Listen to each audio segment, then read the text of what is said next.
Ke-121, keluar negeri. Alvano berangkat lebih awal dari perkiraan. Rencana lusa dia berangkat. Tapi karena ada sesuatu yang mendesak dia terpaksa harus berangkat malam ini. Anidia sejak tadi tidak melepaskan suaminya. Entah kenapa perasaan Anidia kali ini sangat berbeda. Apa mungkin karena dia sedang hamil?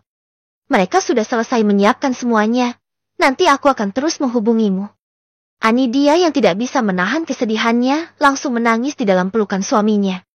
Aku akan segera kembali sayang. Alvano mencoba membujuk istrinya. Di sana ada Eve yang terus menemani Anidia. Kalau kamu merasa bosan di mansion, kamu boleh keluar jalan-jalan. Kamu juga boleh ajak siapapun menginap di sini. Anidia yang masih sesugukan mengangguk di dalam pelukan suaminya.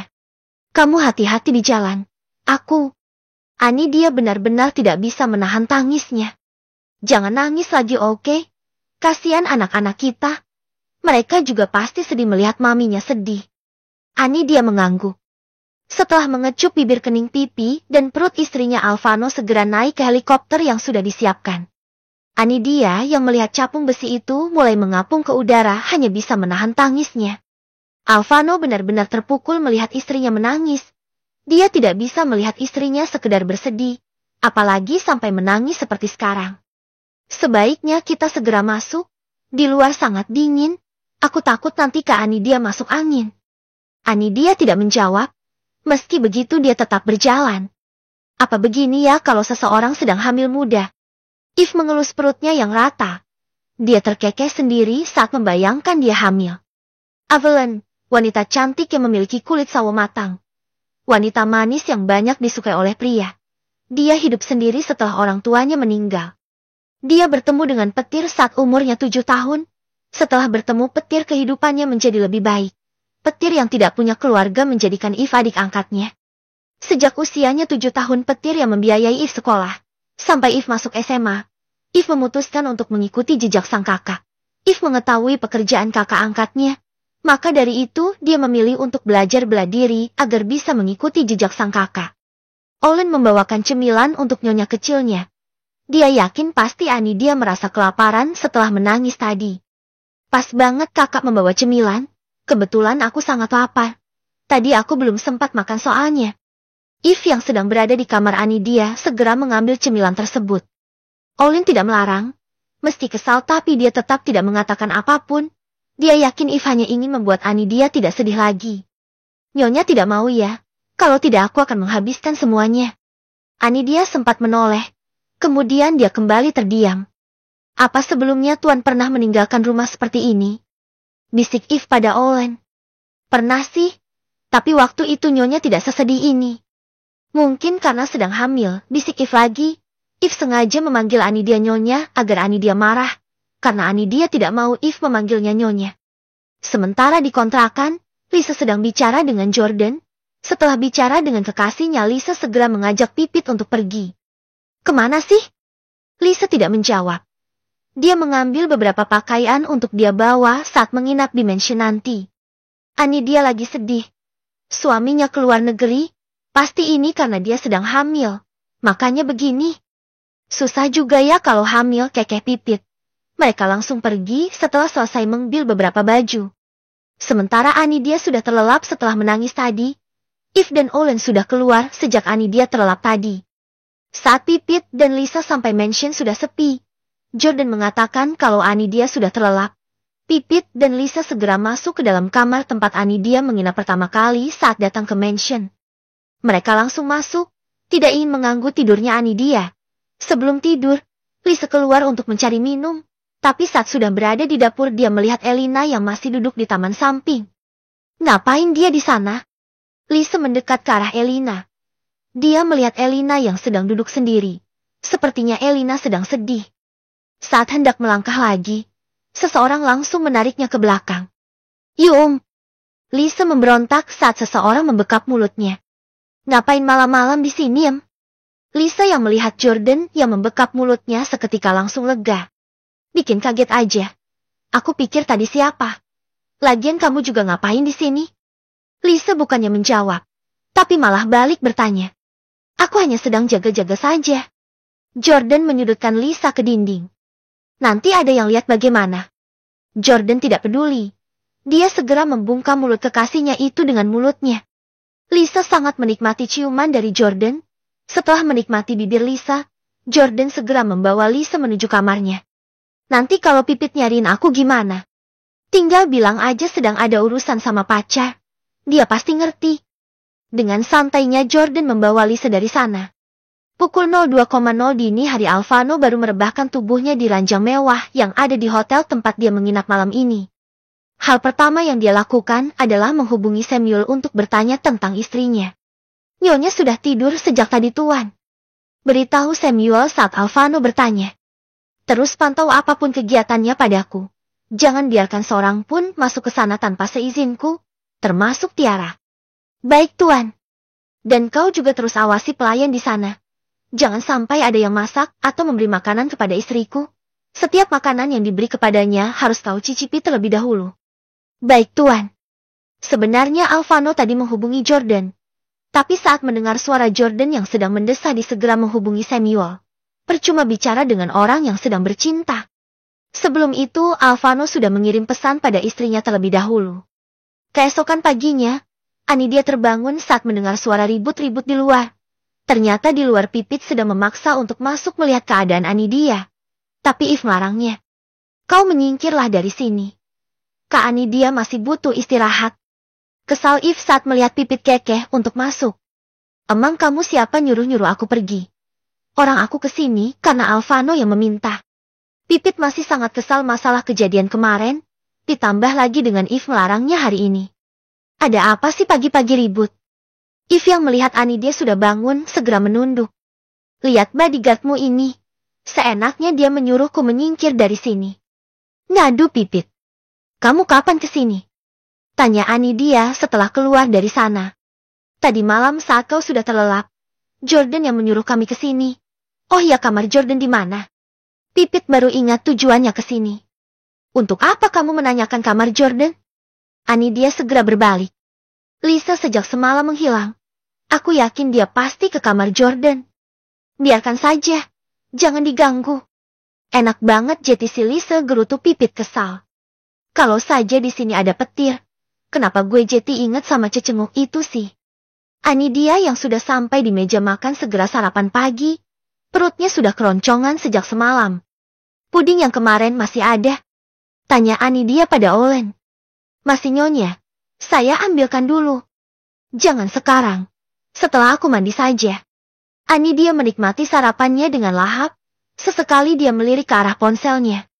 Kenapa dia belum juga mengabari aku? Anidia sudah membuka pesan yang suaminya kirimkan semalam. Tapi saat menghubungi kembali nomor Alvano sudah tidak aktif. Setelah makan, Anidia kembali ke atas. Dia mau mandi karena merasa gerah. Sementara Pipit menanyakan kamar Jordan pada Olen. Tapi belum sempat dia pergi. Dari depan masuk Lisa diikuti oleh Jordan di belakang sana. Pipit yang melihat Lisa langsung menyerang Lisa dengan pertanyaan-pertanyaan konyolnya. Ke-122, kemarahan Alvano. Sementara Alvano sedang berada di hotel tempat dia menginap semalam. Sebelum bertemu dengan orang penting, dia terlebih dahulu menghubungi istrinya. Alvano tersenyum saat melihat wajah kesal istrinya. Kenapa kau baru menelpon sekarang? Anidia yang sedang hamil menjadi lebih galak dari biasanya. Kemarin malam suamimu sempat menelpon. Tapi saat tahu istri tercintanya sedang tidur. Suamimu ini tidak jeti mengganggu kenyamanan istrinya yang sedang terlelap. Anidia uang yang sedang kesal seketika tersenyum. Mereka mengobrol seperti biasa. Alvano menanyakan keadaan istrinya. Meski baru semalam mereka berpisah tapi udah membuat Alvano kangen setengah mati terhadap istrinya. Setelah mengobrol dengan istrinya, Alvano keluar dari sana untuk bertemu dengan orang penting. Alvano keluar dengan wajah khasnya, dingin dan kejam. Siapapun yang melihat tatapan tajam Alvano pasti akan bergidik ngeri. Petir dengan setia menemani sahabatnya dari belakang. Meski wajahnya terlihat lebih baik dari Alvano, tapi dia juga terlihat sedikit galak dari biasanya. Tamu penting yang mereka temui kali ini tidak bisa dibilang biasa saja. Karena baru pertama kali ini mereka bertemu, Alvano juga sempat mendengar berita tentang mereka dari Robert. Saat sampai di meja yang sudah mereka pesan ternyata bukan orang yang hendak mereka temui yang ada di sana, melainkan asisten pribadi dari pria parubaya yang hendak mereka temui. Senang bisa bertemu dengan Anda Tuan Alvano, ucap pria yang seumuran dengan Alvano. Mereka saling berjabat tangan, kemudian duduk untuk berbicara. Saya asisten pribadi Tuan Horace. Beliau menyuruh saya untuk menemui Anda di sini, karena beliau sedang sibuk mengurus pesta ulang tahun untuk putri mereka.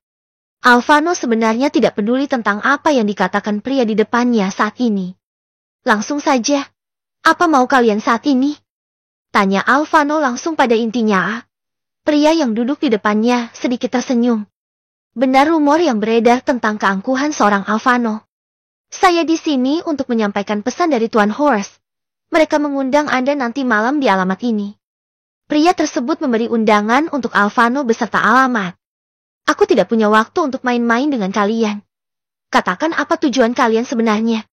Alvano sangat emosi saat ini. Jika ini semua tidak menyangkut dengan istrinya, maka dia tidak akan semarah ini. Bukan tugas saya untuk mengatakan semua itu Tuan Alvano. Sebaiknya Anda menemui Tuan kami langsung. Alvano tidak bisa gegabah.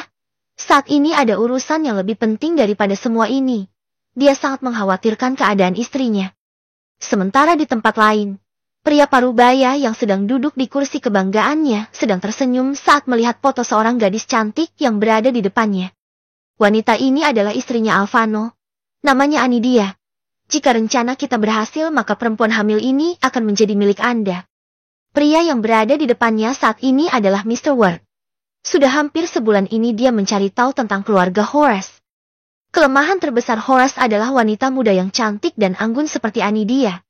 Dia penikmat wanita muda. Selama ini tidak ada yang bisa mengalahkannya. Horace, pria parubaya yang sangat berkuasa di negaranya. Dia bisa membunuh orang dengan membalik telapak tangannya. Saat melihat wajah Anidia, dia langsung tertarik untuk membantu Mr. Ward. Meski mungkin lawannya kali ini sedikit lebih kuat dari yang sebelumnya. Dertit, DAT.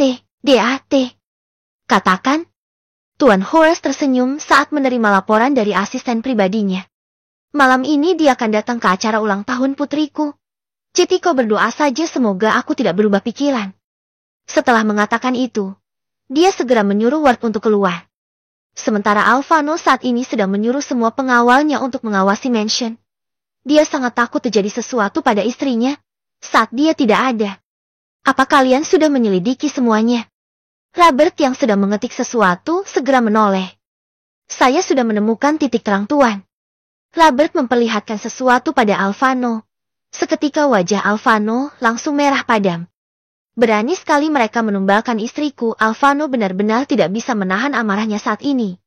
Dia sangat kesal saat mengetahui kalau Mr. Ward adalah dalang di balik semua ini.